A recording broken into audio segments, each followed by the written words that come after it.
TDP, BJP, Janasena 3 అలయన్స్లో ఉన్నాయి కదా. ఇప్పుడు రేపు అధికారంలోకి వచ్చిన వెంటనే ముఖ్యంగా ముస్లిమ్స్ రిజర్వేషన్స్ మొత్తం రద్దు చేస్తామంటున్నారు. యాక్చువల్గా బీజేపీకి ఎప్పుడు ముస్లిం సపోర్ట్ కాదు కదా. బీజేపీకి ముస్లిమ్స్ ఎప్పుడు ఎగ్నెస్టే, బీజేపీ కూడా ముస్లింకి ఎగ్నెస్టే. అంచేత ఏదైనా సరే ఎలియన్స్ బీజేపీతో కలిసిన పార్టీకి ముస్లిమ్స్ ఓటేయరు. That is the fact. కానీ దట్ ఈస్ ద ఫ్యాక్ట్ అంటున్నారు. ఒకవేళ ఇప్పుడు ఏదైతే ఉందో ఈ జనసేన, టీడీపీ ఇప్పుడు మొత్తం కూటమిగా ఉన్నారు, వాళ్ళ అధికారంలోకి వస్తే అప్పుడు ఎలా ఉండబోతుంది మీ పరిస్థితి?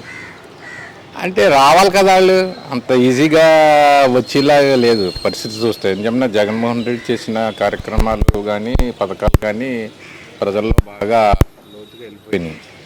అంత ఈజీగా మళ్ళీ చంద్రబాబు నాయుడు కానీ కూటమి కానీ ప్రభుత్వం ఏర్పాటు చేసే పరిస్థితుల్లో లేదని నా ఉద్దేశం. కూటమి గెలవడం ఖాయమన్నాడు కదా పవన్ కళ్యాణ్. పవన్ కళ్యాణ్ చెప్పిన మాటలు ఎవరు నమ్ముతారు సార్? పవన్ కళ్యాణ్ 10 సంవత్సరాల నుంచి చెప్పిన మాట మళ్ళీ రెండో రోజు చెప్పిన మాట మూడో రోజు చెప్పడం పవన్ కళ్యాణ్కి క్రెడిబిలిటీ లేదు. Because is only cine star glamour మీద ఏమన్నా బ్రాండ్ మీద ఆయన రాజకీయం చేస్తున్నాడు కానీ యాక్చువల్గా ఈజ్ నాట్ ఏ పొలిటీషియన్.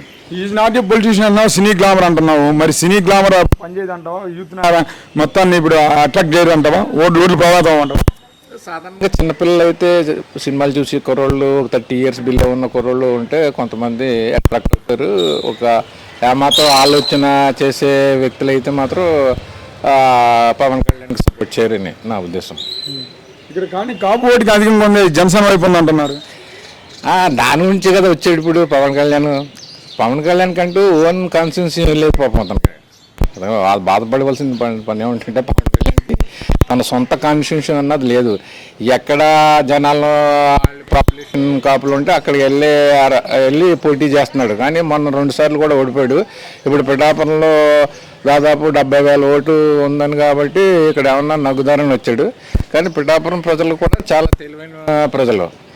ఎందుచేతంటే ఇక్కడ మైనార్టీ అయిన ఎస్వీవరం ఒకసారి నగ్గించారు, ఒకసారి ఏమో ఇండిపెండెంట్ నగ్గించారు. అలాగా సిచ్యువేషన్ బట్టి ఇక్కడ ఓటు వేస్తుంటారు.